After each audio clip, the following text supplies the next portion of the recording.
All right, we're going to do some supporters groups talk now. And, of course, just a reminder to everybody, Houston, Texas has got ridiculous amounts of supporters groups. Some of them we know about, many we don't know about. There's Brighton, Hove, and Albion. There's every team covered. Mexican League teams, Mexican national team, Pancho Villa's Army. You got Libres y Locos from Monterrey, Tigres. So it's everywhere. So we've got two great supporters group representatives here. First, we got Juan from the Surge. Jonathan, sorry. Nah, you're good. Jonathan from the Surge. Round of applause for the Surge. And we got Shannon from Texian Army. All right, so simple question to both of you. I'm going to start with you, Jonathan.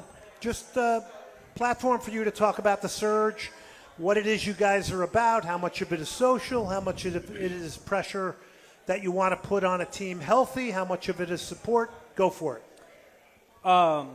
So we felt like there was room in Houston for a group that blends tradition with new energy.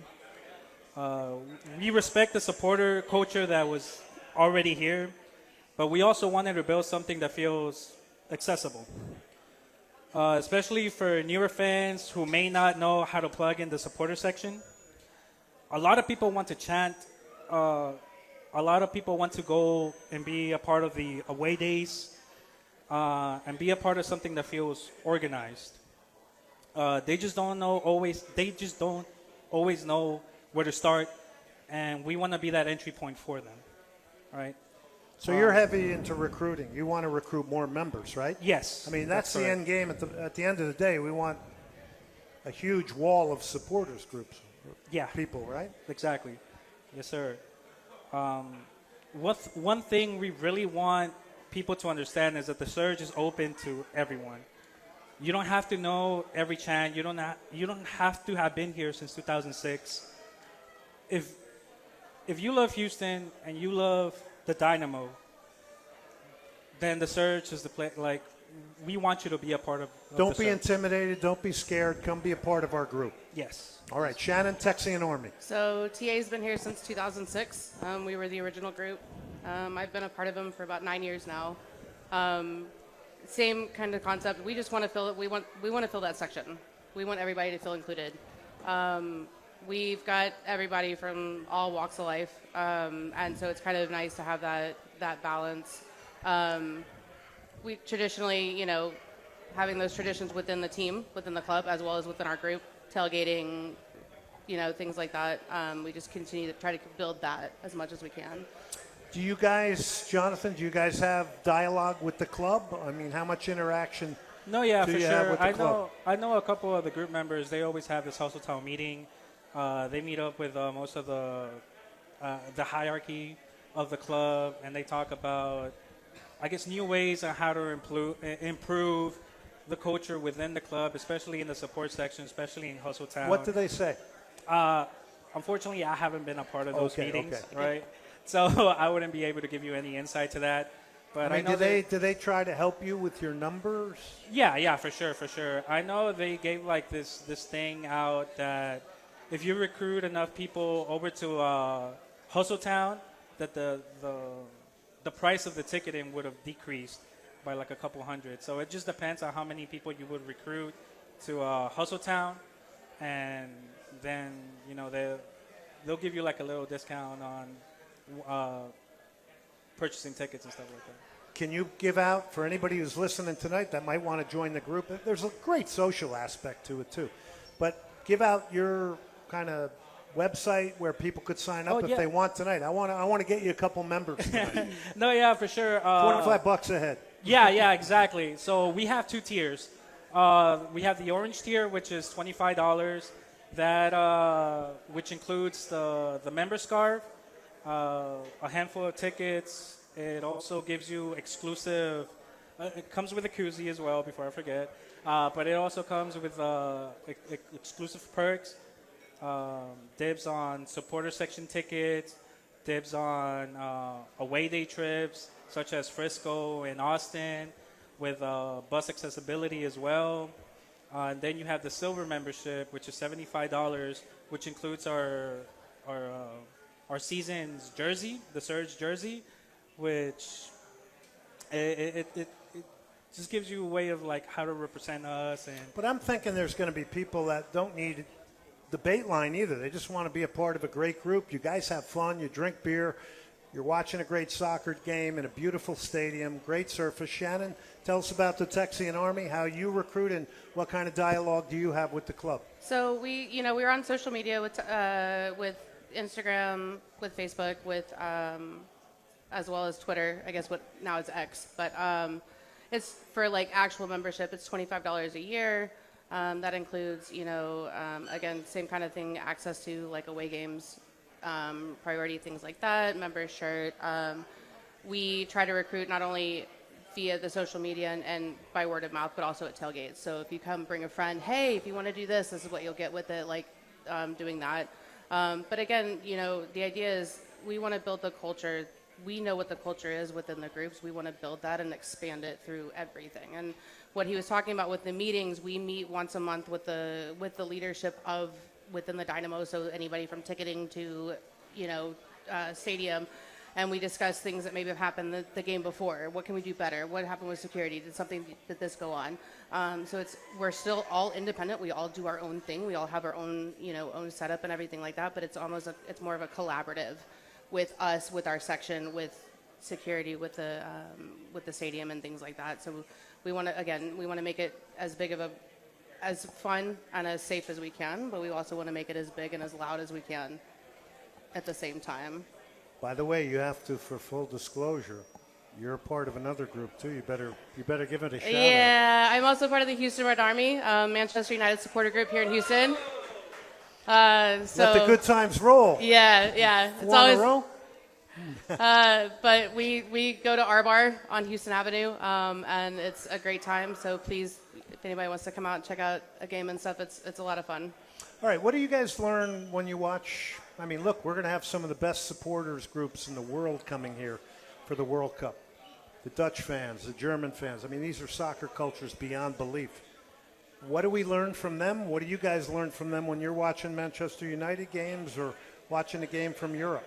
I mean, if you're watching the games from Europe, watching the games from, La Liga, Premier League, Bundesliga, they're obviously TIFO is one of the things that we try to do here. They do it on a whole different level, but we learn kind of techniques. What did they do? How did they do this? So it's their banner. They have this banner. They have this flag.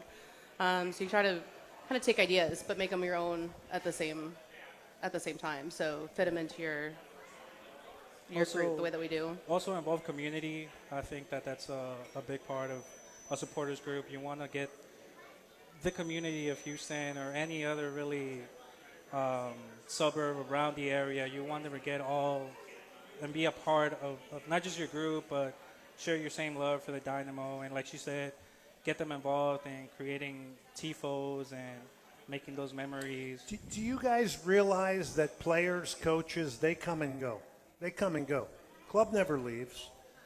Supporters groups hopefully don't leave because you want generational turnover. I mean, I'm assuming there's people in your groups that are bringing their kids. Yeah.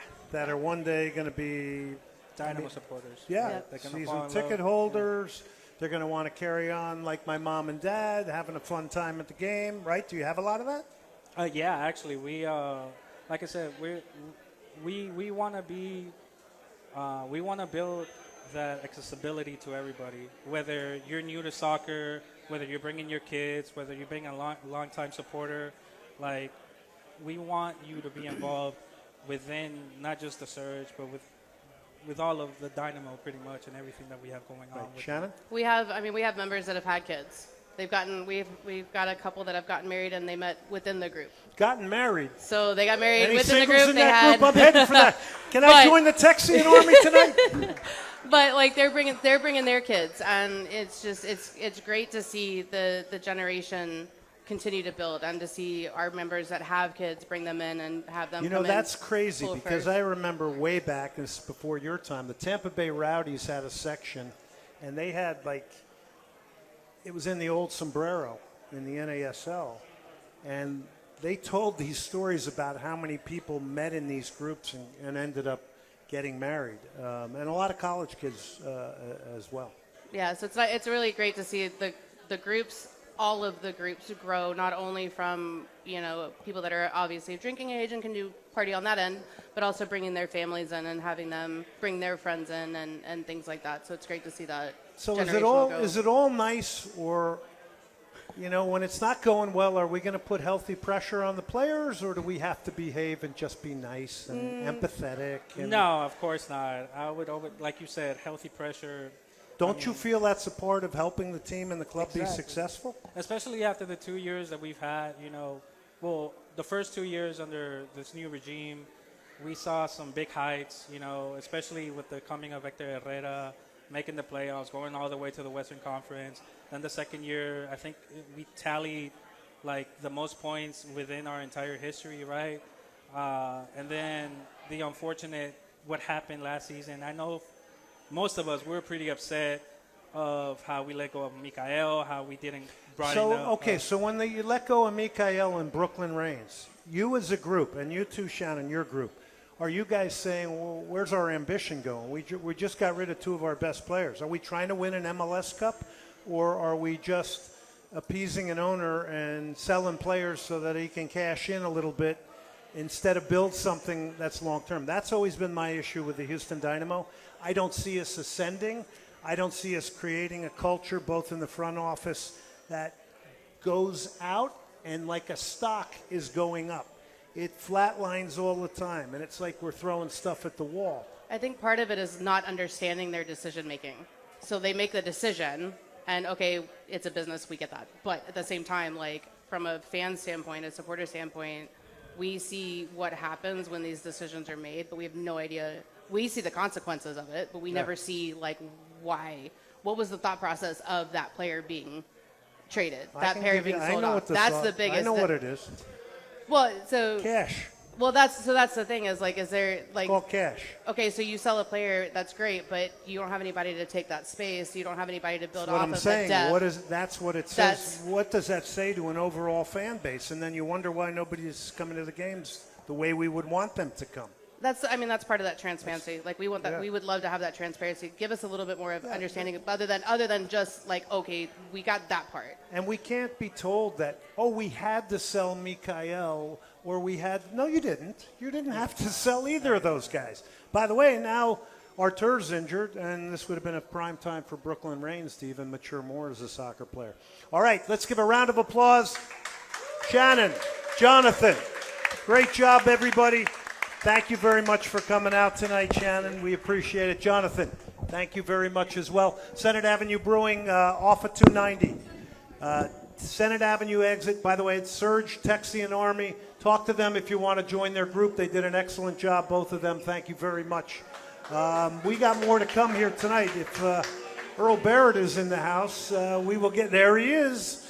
Earl Barrett is in the house. We're going to talk some Premier League, and we're going to talk some player development with Earl Barrett. I want to remind you, Hugh O'Connor's Pub, I-10 in the Marquee Entertainment Center. Great spot, home of the Liverpool Supporters Group. Raise your hand, Ian Veery. Ian will be on in the final segment representing Liverpool. Victor Valenchek, Barcelona, Houston. Culés, I have to say it right. I had to get you to say it. He will be on as well. So we're going to have more supporters talk. We're going to talk some Premier League with Earl Barrett. He was here 2 weeks ago. I mean, I'm going to have to start paying him big money to get him out here ever again. Take a break. Senate Avenue Brewing, off of 290, 16,000 Dillard. The best in craft beer, fresh food, Belogi Bowl tonight. Fantastic effort by everybody coming out tonight. Thank you very, very much for coming out here tonight. All right, we'll take a break. Mercedes is in the house. Jim Siemens.